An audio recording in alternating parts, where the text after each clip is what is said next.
Iran's story doesn't begin with a flag or a border drawn on a map. It begins with something far older, with fire and stone, with soil pressed between human hands for the very first time. This is a land where civilization didn't just visit. It took root. It grew, and it refused, across thousands of years, to be uprooted. The people who first called this land home gave it a name that meant something noble. The outside world came to know it as Persia, and from these highlands would emerge one of the most powerful, most sophisticated, and most misunderstood civilizations in human history. From the spiritual revolution of Zoroaster to the conquering armies of Cyrus the Great. From gleaming royal cities carved into cliff sides to the verses of poets whose words still echo today.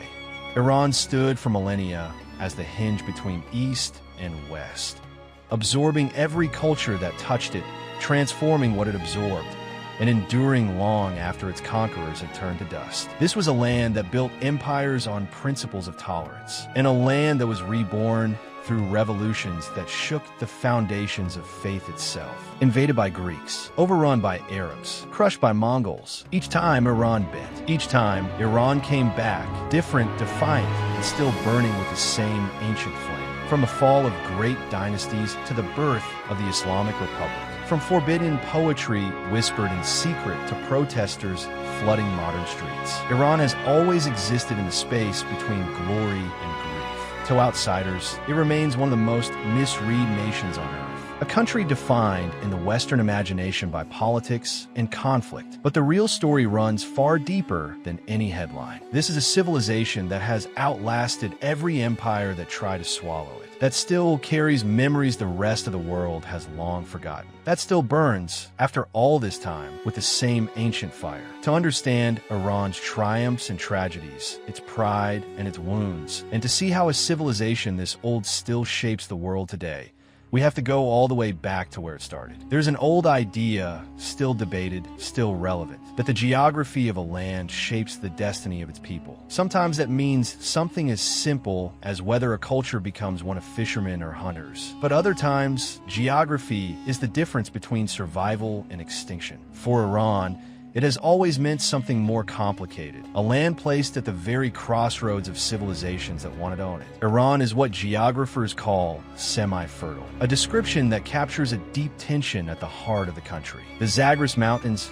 rise along its western edge. The Alborz chain walls off the north. Together, they squeeze the available farmland into scattered pockets, leaving much of the interior to vast, punishing deserts. The Dashti Kaveh and the Dashti Lut stretch across central and eastern Iran, among the most arid landscapes on Earth, barely touched by rain. Most of the country receives less than 250 millimeters of rainfall each year. Only the narrow strip along the Caspian coast and parts of the Zagros foothills see enough rain to farm without irrigation. And yet there are exceptions. The Khuzestan Plain in the southwest, fed by the Karun River, is exceptionally fertile, the kind of land that draws civilizations toward it like a magnet. Iran's position on the map carried its own advantages. Mesopotamia sat just to the west, the great river valley of the Tigris and Euphrates, among the most productive agricultural zones in the ancient world. Anatolia lay to the northwest. Central Asia stretched to the northeast, its arid steppe broken by river valleys lush enough to sustain life. Iran was not isolated from these worlds. It was their neighbor, their trading partner, their rival. But geography,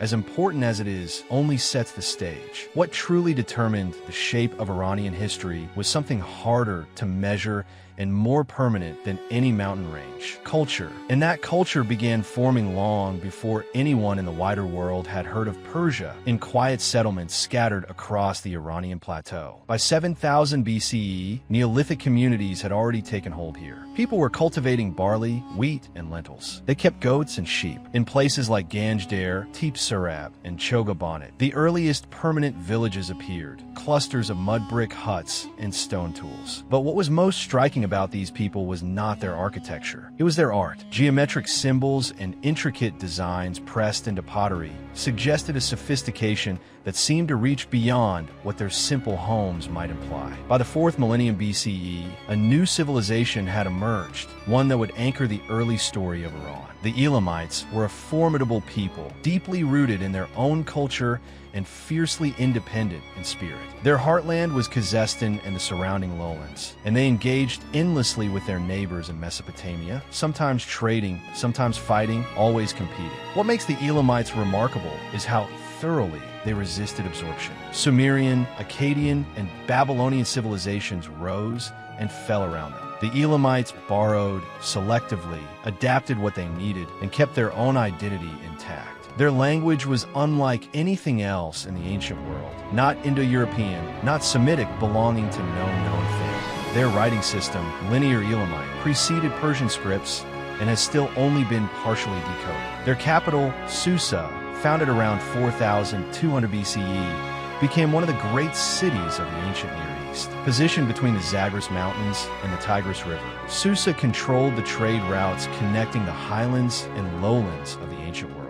Over centuries, it absorbed Akkadian, Babylonian, and even Hittite influences without ever losing its essential Elamite character. The Elamites fought constantly with Mesopotamian powers, with Akkad, with Babylon, with the great Assyrian Empire. In one dramatic moment of reversal in 2004 BC, Elamite forces marched into Mesopotamia and toppled the mighty third dynasty of Ur. But the tide eventually turned. In 639 BCE, the Assyrian king Ashurbanipal crushed Elam and absorbed its territory. The Elamites never regained their independence, and yet their legacy proved impossible to erase. Centuries later, when the Persian kings built their empire, they drew Elamite scribes into their administration. Thousands of clay tablets uncovered at Persepolis are written in Elamite, tracking wages, rations, and supply orders in a language that had been in use for millennia before Persia existed. The empire of Darius the Great inscribed his famous proclamation at Bisotan in 3 languages: Old Persian, Babylonian, and Elamite. The conquered people had become the keepers of the conqueror's records. In January 2001, on a dusty hillside in Kerman province, near the ancient mound of Tepe Yehia, local residents stumbled onto something extraordinary.